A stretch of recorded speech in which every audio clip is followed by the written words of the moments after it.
ಅಪೂರ್ವಾಳಿಗೆ ಮೇ 27, 2025ರಲ್ಲಿ ಅಪಘಾತ ಆಯಿತು. ಅಕ್ಟೋಬರ್ 7, 2025ಕ್ಕೆ ಅವಳು ಸಾವನ್ನಪ್ಪಿದ್ಲು.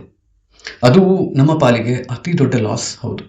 ಆದರೆ ಫಿನಾನ್ಷಿಯಲಿ ಆಲೋಚನೆ ಮಾಡಬೇಕಾದ್ರೆ ನನ್ನನ್ನು ಕಾಡುವಂತಹ ಅತಿ ಮುಖ್ಯ ವಿಚಾರ ಏನು ಗೊತ್ತಾ? ಅವಳ ಬದಲಿಗೆ ಆ ಸ್ಥಾನದಲ್ಲಿ ನಾನಿದ್ದಿದ್ರೆ, 134 ದಿನಗಳ ಕಾಲ ಆಸ್ಪತ್ರೆಯ ಬೆಡ್ನಲ್ಲಿ ನಾನು ಮಲಗಿದ್ದು, ಒಂದು ವೇಳೆ ನಾನು ಸಾವನ್ನಪ್ಪಿದ್ರೆ ಫಿನಾನ್ಷಿಯಲಿ ನಮ್ಮ ಪರಿಸ್ಥಿತಿ ಬಹಳ ಬೇರೆಯದಾಗಿರ್ತಿತ್ತು ಅಂತ. ಇನ್ಶೂರೆನ್ಸ್ ವಿಚಾರಕ್ಕೆ ಬಂದಾಗ, ಇನ್ವೆಸ್ಟ್ಮೆಂಟ್ ವಿಚಾರಕ್ಕೆ ಬಂದಾಗ, ಪ್ರತಿಯೊಂದರಲ್ಲೂ ಕೂಡ ನಾನು ತೆಗೆದುಕೊಂಡಂತಹ ನಿರ್ಧಾರವನ್ನ ಅಪೂರ್ವ ತೆಗೆದುಕೊಳ್ಳೋದಕ್ಕೆ ಸಾಧ್ಯವೇ ಇರಲಿಲ್ಲ. ಕಾರಣ ಏನು ಅಂತ ಹೇಳಿದ್ರೆ, 2020ರಿಂದ ಮತ್ತೆ ಅವಳ ಇನ್ವೆಸ್ಟ್ಮೆಂಟ್ ಅಕೌಂಟ್ ಅನ್ನ ಮ್ಯಾನೇಜ್ ಮಾಡ್ತಾ ಇದ್ದದ್ದು ನಾನು. ಈ ಮ್ಯೂಚುವಲ್ ಫಂಡ್ ಖರೀದಿ ಮಾಡಿದ್ದೇನೆ, ನಿಂಗೆ ಗೊತ್ತಿದೆ ಅಲ್ಲ, ಕಂಟಿನ್ಯೂ ಮಾಡು.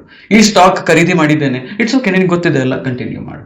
ನಾನು ಶಾರ್ಟ್ ಟರ್ಮ್ ಇನ್ವೆಸ್ಟ್ಮೆಂಟ್ ಗಳನ್ನ ಇಷ್ಟು ಸ್ಟಾಕ್ ಗಳಲ್ಲಿ ಮಾಡ್ತಿದ್ದೇನೆ, it's okay, carry on. Term insurance ಮಾಡಿಸ್ಬೇಕು, ನೀನು ಮಾಡಿಸ್ತೀಯಾ? ಇಲ್ಲ ಇಲ್ಲ ಇಲ್ಲ ಇಲ್ಲ, ನಾನು ಟರ್ಮ್ ಇನ್ಶೂರೆನ್ಸ್ ಮಾಡಿಸೋದಿಲ್ಲ, ನನಗೆ ಅದು ಸರಿ ಕಾಣಿಸೋದಿಲ್ಲ. I not die, don't worry. ಇದು ಅವಳ ಉತ್ತರ ಆಗಿತ್ತು. ಹೀಗೆ ಮುಂದುವರೆದುಕೊಂಡು ಹಲವಾರು ವಿಷಯಗಳಲ್ಲಿ financially she had left it on me. ಒಂದು ಕಾರಣ ಏನು ಅಂತ ಹೇಳಿದ್ರೆ, I was good at it, I accept that fact. But ಎಷ್ಟೋ ಮನೆಗಳಲ್ಲಿ ಇದೇ ಆಗುತ್ತೆ. ಇನ್ಫ್ಯಾಕ್ಟ್ ನನ್ನ ಇನ್ಸ್ಟಾಗ್ರಾಮ್ ಅಕೌಂಟ್ ನಲ್ಲಿ, ಫೇಸ್ಬುಕ್ ನಲ್ಲಿ, ಯೂಟ್ಯೂಬ್ ನಲ್ಲಿ ನಾನು ಕ್ಲಿಯರ್ ಆಗಿ ಒಂದು ಟ್ರೆಂಡ್ ಅನ್ನ ನೋಡ್ತೀನಿ. ನಾನು ಅವಳ ಬಗ್ಗೆ ಇಮೋಷನಲ್ ಆಗಿರುವಂತಹ ಯಾವುದೋ ಒಂದು ಪೋಸ್ಟ್ ಅನ್ನ ಹಾಕಿದ್ರೆ, ಪ್ರೀತಿಯ ವಿಚಾರದಲ್ಲಿ ಏನನ್ನಾದ್ರೂ ಮಾತಾಡಿದ್ರೆ, ಅಲ್ಲಿ ಬರುವಂತಹ ಆಡಿಯನ್ಸ್ 90% ಹೆಣ್ಣು ಮಕ್ಕಳಾಗಿರುತ್ತಾಳೆ. ಅದೇ ನಾನು ಫಿನಾನ್ಷಿಯಲ್ ಪೋಸ್ಟ್ ಅನ್ನ ಹಾಕಿದಾಗ, ಇನ್ವೆಸ್ಟ್ಮೆಂಟ್ ವಿಚಾರದ ಬಗ್ಗೆ ಮಾತಾಡಿದಾಗ, ಎಷ್ಟೋ ಜನ ಹೆಣ್ಣು ಮಕ್ಕಳು ಕಮೆಂಟ್ ಕೂಡ ಹಾಕ್ತಾರೆ, ಇನ್ಬಾಕ್ಸ್ ನಲ್ಲಿ ಮೆಸೇಜ್ ಹಾಕ್ತಾರೆ, ನಿಮ್ಮ ಇಮೋಷನಲ್ ಪೋಸ್ಟ್ ಗಳನ್ನ ಫಾಲೋ ಮಾಡ್ತೀನಿ, finance is not our cup of tea ಅಂತ. But this has to change. ಯಾಕೆ ಗೊತ್ತಾ? ನಾನು ಒಬ್ಬ ಫಿನಾನ್ಷಿಯಲ್ ಸ್ಯಾವಿ ಇನ್ವೆಸ್ಟರ್ ಆಗಿದ್ದುಕೊಂಡು ಡೆತ್ ಫೋಲ್ಡರ್ ಒಂದನ್ನ ಕ್ರಿಯೇಟ್ ಮಾಡಿಡಬಹುದು. ನನ್ನ ಹೆಂಡತಿಯನ್ನ ನಾಮಿನಿಯನ್ನು ಕೂಡ ಮಾಡಿಡಬಹುದು. ಅವಳಿಗೆ ನನ್ನೆಲ್ಲ ಇನ್ವೆಸ್ಟ್ಮೆಂಟ್ಗಳ ಬಗ್ಗೆ ಇಲ್ಲಿದೆ ಇಲ್ಲಿದೆ ಇಲ್ಲಿದೆ ಅನ್ನೋದನ್ನು ಕೂಡ ಹೇಳಬಹುದು. But if she doesn't understand money, if she doesn't understand investment, if she does not understand what my insurance policies R, ಅದರಲ್ಲಿ ಇರುವಂತಹ ಪ್ರಾವಿಷನ್ಸ್ ಏನು, ಇದ್ಯಾವುದು ಅವಳಿಗೆ ಗೊತ್ತಿಲ್ಲ ಅಂತ ಹೇಳಿ ಆದ್ರೆ ಅವಳಿಗೆ ಉತ್ತರ ಕೊಡೋದು ಕಷ್ಟ ಆಗತ್ತೆ. ಇವತ್ತು ನಮಗೆ ಆದಂತಹ ಇನ್ಶೂರೆನ್ಸ್ ಸಮಸ್ಯೆಗಳು, ಈಗ ಬೇರೆ ಸೆಟಲ್ಮೆಂಟು, ನಾಮಿನಿ, ಅಕೌಂಟ್ಗಳಿಂದ ದುಡ್ಡನ್ನು ಟ್ರಾನ್ಸ್ಫರ್ ಮಾಡುವಂತಹದ್ದು, ಇನ್ವೆಸ್ಟ್ಮೆಂಟ್ಸ್ ಅನ್ನ ರಿಡೀಮ್ ಮಾಡುವಂತಹದ್ದು ಅಥವಾ ಶೇರ್ಸ್ ಅನ್ನ ಟ್ರಾನ್ಸ್ಫರ್ ಮಾಡುವಂತಹದ್ದು, ಮ್ಯೂಚುವಲ್ ಫಂಡ್ ಯೂನಿಟ್ಗಳ ಓನರ್ಶಿಪ್ ಅನ್ನ ಟ್ರಾನ್ಸ್ಫರ್ ಮಾಡುವಂತಹದ್ದು, ಹೀಗೆ ಪ್ರತಿಯೊಂದನ್ನು ನಾನು ಮಾಡಬೇಕಾದ್ರೆ I see what are the complexities of it. Nominee ಇದ್ದಾಗಲೂ ಕೂಡ, ಡಾಕ್ಯುಮೆಂಟೇಶನ್ ಪ್ರತಿಯೊಂದು ಇದ್ದಾಗಲೂ ಕೂಡ ನಾವು ಮಾಡುವಂತಹ ಕೆಲವೊಂದಿಷ್ಟು ಸಣ್ಣ ಸಣ್ಣ mistakes can take it and make it a long process. ನನಗೆ ನನ್ನ ಪತ್ನಿ ಸಾವನ್ನಪ್ಪಿದ ದಿನ ಡೆತ್ ಡಿಕ್ಲೇರ್ ಮಾಡೋದಕ್ಕಿಂತ ಮುಂಚೆ ಡಾಕ್ಟರ್ ಪೋಸ್ಟ್ ಮಾರ್ಟಮ್ ಮಾಡಬೇಕು ಅಂತ ಹೇಳಿದಾಗ, ಪೋಸ್ಟ್ ಮಾರ್ಟಮ್ ಅಂತ ಹೇಳುವಂತಹ ಪ್ರಶ್ನೆಯನ್ನು ನಾನು ಕೇಳಿದ್ದೆ. 134 ದಿನಗಳ ಕಾಲ ಆಸ್ಪತ್ರೆಯಲ್ಲಿ ಸಫರ್ ಆಗಿದ್ಲು ಅವಳು. ಆ ಸಫರಿಂಗ್ ಅಲ್ಲಿಗೆ ಸಾಕು ಅಂತ ಹೇಳುವಂತಹದ್ದು ನನ್ನ ಮನಸ್ಥಿತಿಯಾಗಿತ್ತು. But doctor told me, don't become emotional right now, post mortem is required. ಪ್ರತಿಯೊಂದಕ್ಕೂ ಇದು ಬೇಕಾಗುತ್ತೆ ಡಾಕ್ಯುಮೆಂಟೇಶನ್ ಅಂತ, ಮುಂದೆ ಪ್ರಶ್ನೆಗಳು ಬಾರದೆ ಇರುವ ರೀತಿಯಲ್ಲಿ ಸಹಾಯ ಮಾಡುತ್ತೆ ಅಂತ.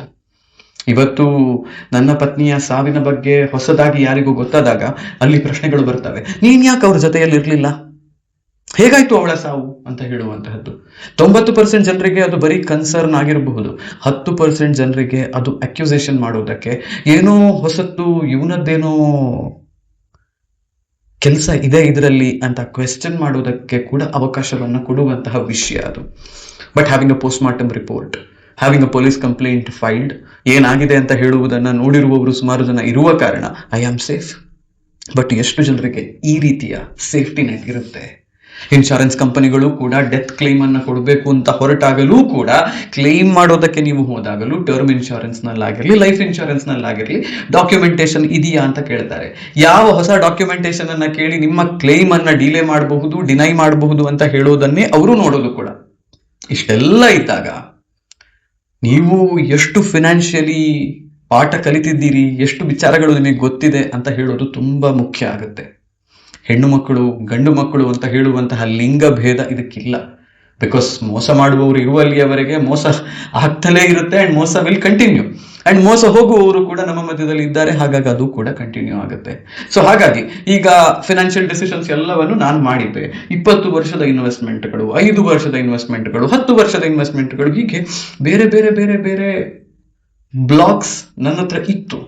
But had I communicated that to her? No, ನಂಗೆ ಗೊತ್ತಲ್ಲ ಅಂತ. But what if I was not there?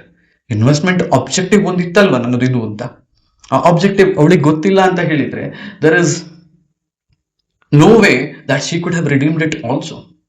ಹಾಗಾಗಿ when we say marriage is a financial decision, marriage is actually a financial decision. ನಿಮ್ಮ ಪಾರ್ಟ್ನರ್ ಜೊತೆಯಲ್ಲಿ ನೀವು ಎಷ್ಟು ದುಡ್ಡಿನ ಬಗ್ಗೆ ಮಾತಾಡ್ತಿರೋ ಅಷ್ಟು ಒಳ್ಳೆಯದು. ಎಷ್ಟು ವಿಚಾರಗಳಲ್ಲಿ ನೀವಿಬ್ರು ಡಿಸ್ಕಷನ್ ಅನ್ನ ಮಾಡಿ ಅಲ್ಲೊಂದು ಕನ್ಸೆನ್ಸಸ್ಗೆ ನೀವು ಬರ್ತಿರೋ ಅಷ್ಟು ಒಳ್ಳೆಯದದು. ಅದು ಬರಲಿಲ್ಲ ನೀವು ಅಂತ ಹೇಳಿದ್ರೆ ಅಲ್ಲೇನೋ ಒಂದು ಇಷ್ಟು ಕನ್ಫ್ಯೂಷನ್ಸ್ ಇದ್ದಾವೆ, ಒಬ್ಬನಿಗೆ ಗೊತ್ತಿರುವಂತಹದ್ದು ಇನ್ನೊಬ್ಬನಿಗೆ ಗೊತ್ತಿಲ್ಲ ಅಂತ ಹೇಳುವಂತಹ ಸಿಚುವೇಶನ್ ಇದೆ ಅಂತ ಹೇಳಿದ್ರೆ it will lead to financial losses. ನನಗಿವತ್ತು ದುಡ್ಡು ಬದುಕಲು ಮುಖ್ಯ ಅಲ್ಲ ಅಂತ ಹೇಳುವಂತಹ ಮನಸ್ಥಿತಿ ಇದೆ. And I don't worry much about money also. But when I say that, ನನ್ನ ಮಗಳ ಭವಿಷ್ಯಕ್ಕೆ ದುಡ್ಡು ಅತಿ ಮುಖ್ಯ ಅಂತ ಹೇಳುವಂತಹದ್ದು ನನಗೂ ಗೊತ್ತಿದೆ.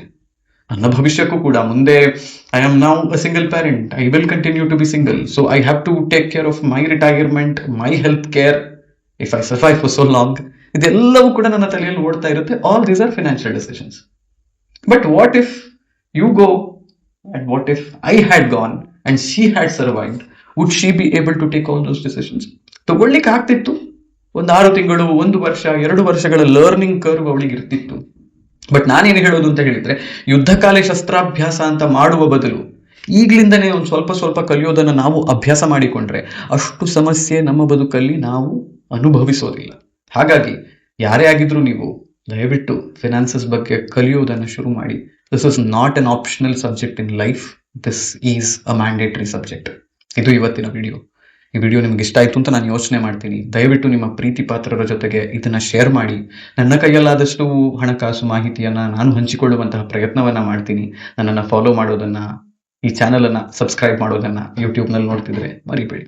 ಹೋಗಿ ಬರ್ತೀನಿ. ನಾನು ನಿಮ್ಮ ಆಶೀಶ್ ಸರಡ್ಕ.